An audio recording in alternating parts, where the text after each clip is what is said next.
Bismillahirrahmanirrahim. Assalamualaikum warahmatullahi wabarakatuh. Alhamdulillah, alhamdulillahilladzi faddalana ala katsirin min ibadihil mu'minin. Asyhadu an la ilaha illallah wahdahu la syarikalah wa asyhadu anna Muhammadan abduhu wa rasuluh. Allahumma shalli wa sallim ala sayyidina Muhammadin wa ala alihi wa ashabihi ajmain. Amma ba'd. Jamaah rahimakumullah. Dalam Al-Qur'an Allah seringkali menyindir kita sebagai manusia yang berakal dan memiliki kehendak untuk mengambil segala sesuatu dengan sindiran yang sangat halus. Afala yatafakkarun, afala ta'qilun. Apakah kalian tidak berpikir? Apakah kalian tidak mengerti? Karena seringnya kita menjalani kehidupan di dunia ini hanya sebagai manusia yang tidak berpikir dan tidak mengerti. Alhasil kita bingung untuk apa tujuan kita hidup, untuk apa kita diciptakan, sehingga yang ada hanyalah sebuah pertanyaan besar dalam kehidupan ini. Kalau saja kita mau berpikir dan mengerti tentang apa yang Allah tetapkan kepada kehidupan ini, insya Allah kita akan jauh lebih mensyukuri dan menikmati kehidupan di dunia ini dengan ketaatan. Salah satu sindiran Allah dalam Al-Quran kepada kita yakni ada pada surat Al-An'am ayat 32. A'udzubillahi minasyaitonirrajim. Bismillahirrahmanirrahim. Wa mal hayatad dunya illa la'ibu walah. Dan kehidupan dunia ini hanyalah permainan dan senda gurau. Walid darul akhiratu khairul lil ladzina yattaqun. Afala ta'qilun. Dan sungguh negeri akhirat itu lebih baik bagi orang-orang yang bertakwa. Apakah kalian tidak mengerti? Sudah di gunung, pantau yang kau rindukan. Tiba di pantai, gunung yang kau tanyakan. Saat kemarau kau tanya kapan hujan, diberi hujan kemarau yang kau rindukan. Sudah dapat ketenangan, keramaian yang kau cari. Keramaian kau temukan, ketenangan yang kau rindukan. Sebenarnya apa yang kita cari? Percayalah semuanya hanya nampak begitu indah, hanya karena belum kita miliki. Jamaah rahimakumullah, kita seringkali menstandarisasikan kebahagiaan diri kita dengan kebahagiaan yang dimiliki oleh orang lain.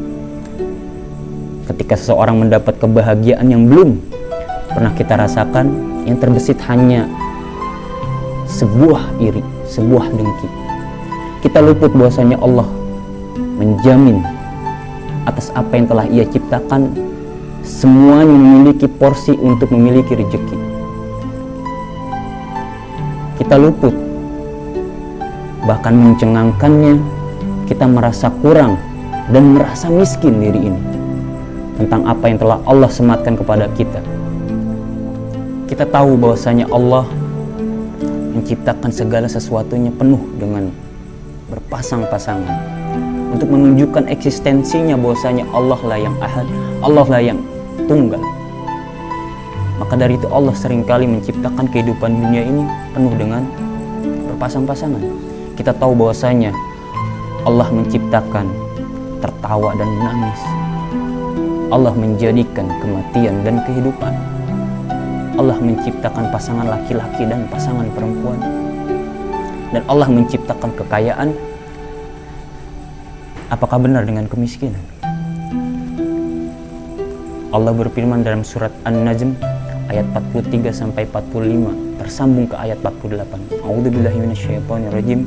Bismillahirrahmanirrahim. Wa annahu huwa adhaka wa abka. Dan dialah Allah yang menjadikanmu tertawa dan menangis. Wa annahu huwa amata wa ahya. Dan dialah Allah menjadikan kematian dan kehidupan. Wa annahu khalaqaz zawjaini dzakar wal unsa. Dan dialah Allah yang menjadikan pasangan laki-laki dan perempuan.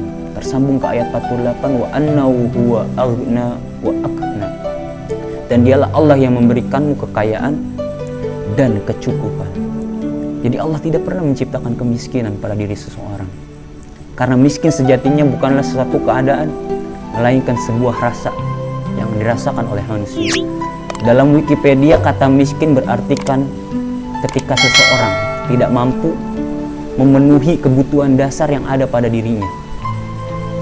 Maka semakin banyak kebutuhan dasar yang dimiliki oleh seseorang, semakin besar pula ia merasa berpeluang untuk merasa miskin. Sedangkan secara hakikat, kata miskin adalah ketika seorang tidak mampu bersyukur dan berhenti berikhtiar atas ketetapannya yang diberikan oleh Allah kepada dirinya. Maka dalam satu kitab, yakni kitab Al-Khusuf fis Shalah karangan Al-Hafiz Ibnu Rajab, pernah dikisahkan bahwasanya Rasulullah SAW sedang duduk bersama malaikat Jibril. Tak lama kemudian terbelahlah pintu langit dan turunlah sesosok malaikat. Malaikat itu pun datang menghampiri Rasulullah SAW bersama Jibril. Ketika malaikat itu muncul, Rasul pun melihat Jibril tampak menciut dan gelisah. Lalu malaikat itu pun mengabarkan Rasulullah, "Ya Rasulullah, aku datang membawa pesan untukmu dari Allah Subhanahu wa Ta'ala. Aku membawa dua pilihan. Pilihan yang pertama adalah menjalani kehidupan di dunia ini sebagai seorang nabi dan juga sebagai seorang raja. Dan pilihan yang kedua adalah menjalani kehidupan di dunia ini sebagai seorang nabi dan juga menjadi seorang hamba yang miskin." Lalu Rasul pun memilih pilihan yang kedua, yaitu menjadi seorang nabi dan juga menjadi seorang yang hamba yang miskin dalam menjalani kehidupan dunia ini. Tak lama malaikat itu pun meninggalkan Rasulullah bersama malaikat Jibril. Lantas Rasulullah pun bertanya kepada Jibril, "Mengapa kau tampak gelisah dan ketakutan, wahai Jibril?" Jibril pun menjawab, "Demi Allah, aku tidak berpikir dia akan turun ke bumi ini kecuali akan mengabarkan bahwasanya kiamat akan datang." "Siapa dia?" tanya Rasulullah. Jibril pun menjawab, "Dialah Israfil, sang peniup sangkakala." Dalam kisah ini insya Allah kita akan mendapat dua khasanah keilmuan. Yang pertama, yakni banyak orang yang berkata atau berpikiran bahwasanya siapa malaikat yang dari awal penciptaannya hingga akhir atau hingga saat ini tidak pernah melakukan tugas apapun. Dan banyak yang menjawab malaikat Israfil. Nah, dari kisah ini kita insya Allah tahu bahwasanya pernah sesekali malaikat Israfil turun atas izin Allah untuk mengabarkan sebuah pilihan kepada Rasulullah SAW. Khasanah kedua, yakni kita tahu bahwasanya ketika Rasulullah SAW dihadapkan pada dua pilihan, di mana Rasul ditawarkan menjadi seorang nabi dan menjadi seorang raja di muka bumi ini atau di dunia ini, atau menjalani kehidupan di dunia ini sebagai seorang nabi dan juga seorang hamba yang miskin. Rasul pun memilih dengan segala pemikirannya untuk menjadi seorang nabi dan juga menjadi seorang hamba yang miskin. Karena sejatinya miskin dalam konteks harta bukanlah sebuah aib. Miskin bukanlah sebuah aib. Beda dengan seseorang yang mungkin di masa lalunya pernah membunuh, mencuri, berzina, dan segala macam bentuk kemaksiatan. Ketika seorang itu hijrah dan menempuh keimanan pada dirinya, barulah di masa lalunya dikatakan aib. Tapi miskin bukanlah aib. Jika miskin adalah sebuah aib, maka Rasulullah punya sebuah aib. Tapi kita mengimani bahwasanya Rasulullah SAW adalah makhluk yang paling sempurna dan terhindar dari segala macam bentuk keburukan, termasuk aib. Dan Rasul pun memilih menjadi seorang hamba yang miskin. Saya ingin mengutip sebuah buku, Al-Fawaid wal Akhbar karangan Hatim Al-Asham.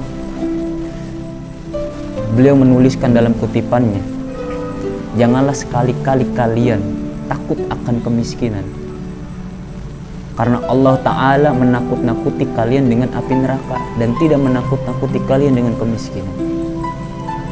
Jamaah rahimakumullah, saya ingin menutup kesimpulan dari pembicaraan saya dengan sebuah kutipan. Bagaimana bisa aku merasakan kemiskinan? Aku takut akan kemiskinan, sedangkan aku adalah hamba dari Tuhan yang Maha Kaya. Wallahu a'lam bishawab. Subhanakallahumma wa bihamdika asyhadu an la ilaha illa anta astaghfiruka wa atubu ilaik. Akhirul kalam, assalamualaikum warahmatullahi wabarakatuh.